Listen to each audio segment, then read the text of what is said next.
Association will be conducting the Zimbabwe Alternative Mining Indaba next week in the capital.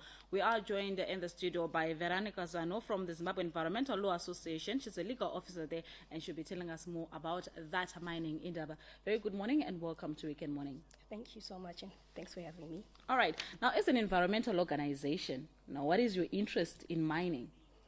We are a public interest environmental law organization seeking to promote environmental justice in Zimbabwe. And we've actually noticed that in as much as mining contributes to the economic development of the country as a whole, but not much has been said with regards to the impacts of mining on communities living adjacent to mining activities. All right. Yeah. And that's the reason why we are conducting the Zimbabwe Alternative Mining Indaba, to discuss the opportunities and challenges associated with mining in Zimbabwe. All right, let's look at those challenges. When you mentioned the communities that are there around mining areas, what are some of the challenges that they face? Some of the challenges that communities are facing in Zimbabwe are issues of relocation, where communities are being moved from their communities, from the areas where they've actually been staying for a very long time. There is no free and prior informed consent and engagement with these communities, and as such, communities are shortchanged in terms of that they're not given free and adequate compensation, issues of environmental degradation, open and deep gully pits which are left unrehabilitated, and we see communities being prone to accidents, and some even having their lives claimed falling into those deep open pits, and issues of water pollution from the chemicals that are actually involved in mining activities. Having said that, what are some of the issues that are expected to be discussed at this alternative mining Indaba?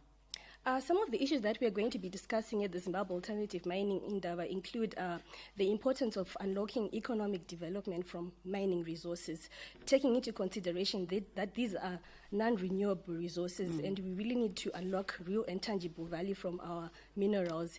And also we have the communities being able to showcase and actually document or even outline the issues that they are facing with regards to mining. Then we are going to have also the government coming in and also explaining to the public at large some of the ongoing and envisaged legal reforms that they have in place to make sure that the country makes economic development from mining. Veronica, let's talk about the theme for this mining Indaba and some of the highlights. The theme for this Zimbabwe Alternative Mining Indaba will be community rights, the key to empowerment. Why? We feel that if community rights are realized and they are protected and promoted in Zimbabwe, we will have communities actually benefiting from mineral resources that are there in their own communities, and therefore promoting community livelihoods. And I think that will also entail that we as a country will also benefit. All right, finally, who are you inviting to come to the Indaba, and your final remarks? This is an open and free invitations to the general public. We do not charge any fees for participants to attend, so we are going to invite the general public from Zimbabwe. We're also going to be having government officials from the Ministry of Mines, Ministry of Indigenization. We are also going to have representatives from the United Nations Economic Commission from the Economic Commission in Africa, UNECA, and we're also going to have in communities from Marange, where there's diamond mining, Mutoko granite mining, and around the Great Dyke, Shurugu, Shavane, and also civil society working in the mining sector. All right. Yeah. Veronica, thank you so much for coming to Weekend Morning. Thank you so much for having me.